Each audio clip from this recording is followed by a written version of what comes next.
Play as a gift.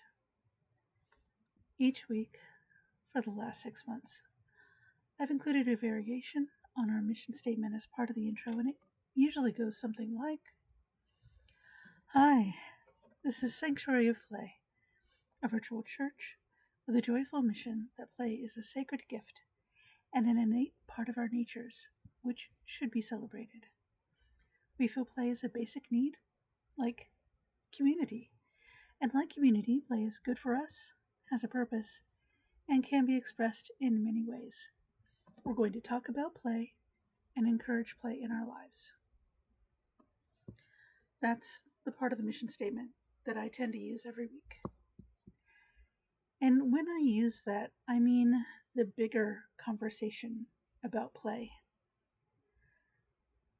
The quote-unquote play is a sacred gift is intended the same way that life is a gift or love is a gift. General, philosophical, conceptual.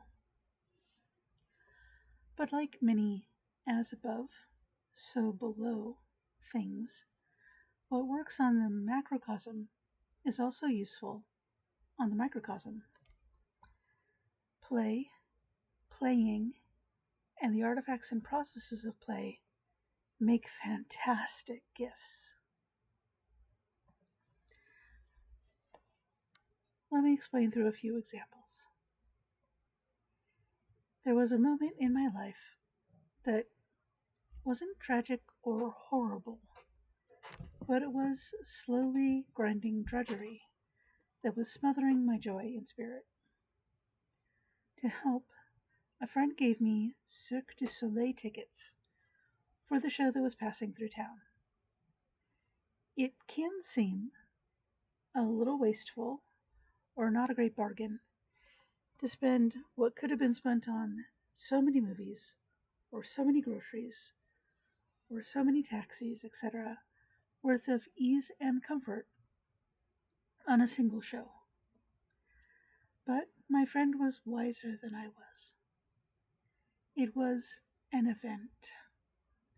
It was big and beautiful and momentous.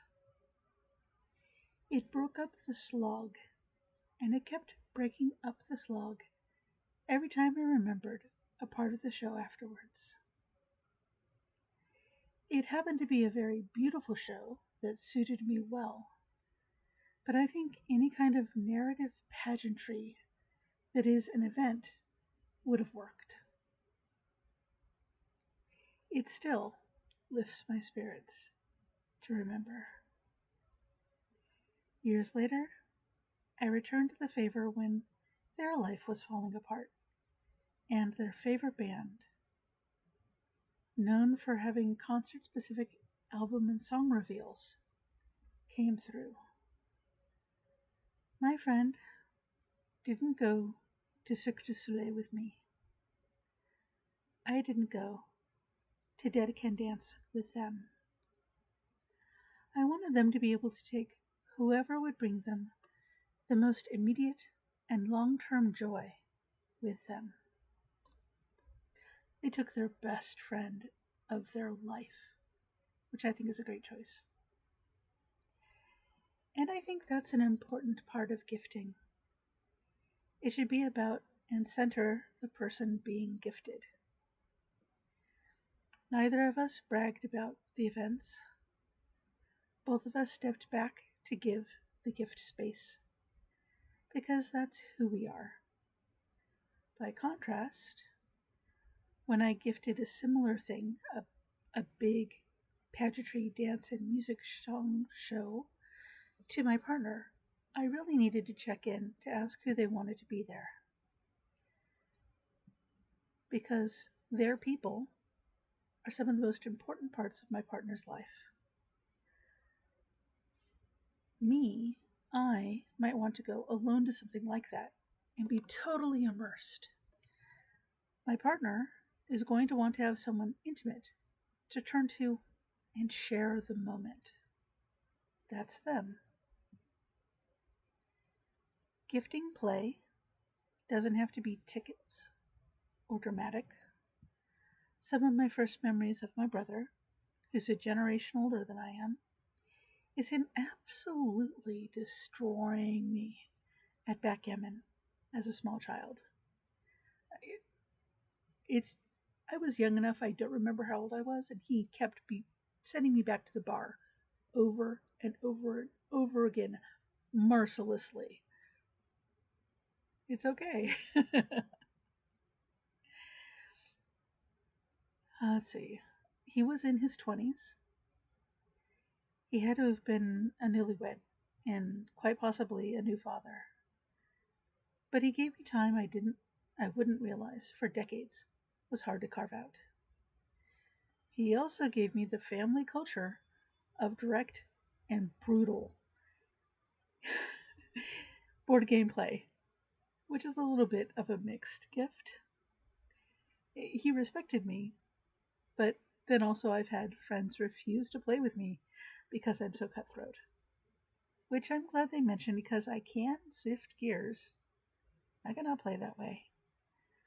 But my default is that direct and brutal style. And the only place I haven't had to soften who I am are online German game forums, which should kind of set the bar for what I'm like. Anyhow, all of these above examples are experiences, which is real and valid, but there's more about play to gift than experiences and shared time. Past chats have talked about how play makes beautiful things and has forever and a day. That chat mentioned bone flutes, which are common enough we have at least two of them that are over 40,000 years old.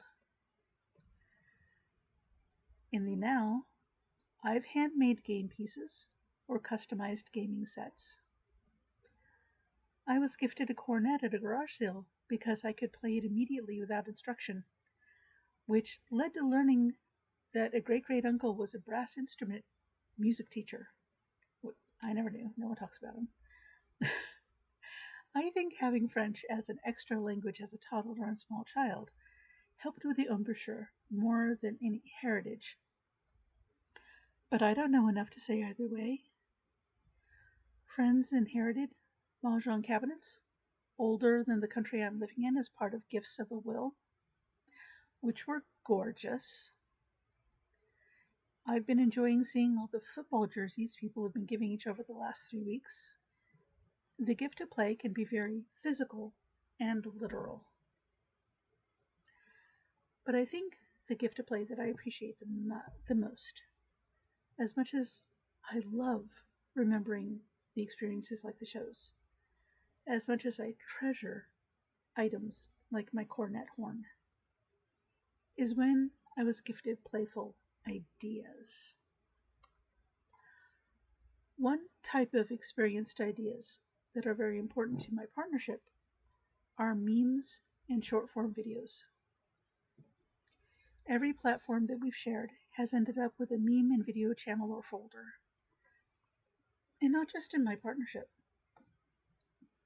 I've given a collection of memes as a birthday gift. Several really important group chats are dedicated to memes.